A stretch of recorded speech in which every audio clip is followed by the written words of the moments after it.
गुनहगार शख्स की आजिज़ी इबादत गुजार शख्स के गुरूर से कहीं बेहतर है। नस नस से वाकिफ़ है, रग रग जानता है, मुझको मुझसे बेहतर मेरा रब जानता है। घरों में रखे कुरान पर जमी हुई धूल दिल पर जमी हुई स्याही को जाहिर करती है।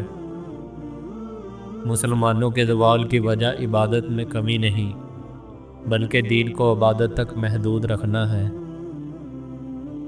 अपनी हद में रहना सीखो। हद में रहना अल्लाह ताला की बहुत बड़ी नेमत है, क्योंकि पानी जब हद से बढ़ जाए तो तूफ़ान बन जाता है, और इंसान हद से बढ़ जाए तो शैतान बन जाता है। जब यकीन अल्लाह की ज़ात पर हो तब हर चीज़ की परवाह करना छोड़ दिया करो, क्योंकि वो ज़ात किसी को मायूस नहीं करती। बंदा 100 बार गुनाह करके माफ़ी मांगना तो वो 100 बार माफ़ कर देता है।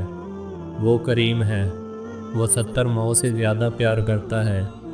बंदे उसकी दहलीज पे जब बंदा उसकी दहलीज पर तौबा करता है, माफ़ी मांगता है, वो ये नहीं देखता कि उसने गुनाह कितने किए हैं। नमाज के लिए दुनिया को छोड़ दो, लेकिन दुनिया के लिए नमाज को नहीं छोड़ो। एक मिट्टी के बने इंसान की मोहब्बत में इतनी ताकत होती है कि दिल का करार और आंखों की नींद छीन लेती है। मालिकुल मुल्क की मोहब्बत का आलम क्या होगा। परेशानियां बढ़ जाएं तो खुदा के सामने रो लिया करें, बेशक वो 70 माओं से ज़्यादा प्यार करने वाला है। अल्लाह पर हमेशा भरोसा रखो, क्योंकि अल्लाह वो नहीं देता जो तुम्हें अच्छा लगता है, बल्कि वो देता है जो आपके लिए अच्छा होता है। हम जितना मुर्दे को कंधा देने को अफजल समझते हैं, उतना किसी जिंदा को सहारा देना समझ लें तो हज़ारों इंसानों के हालात ठीक हो जाएं।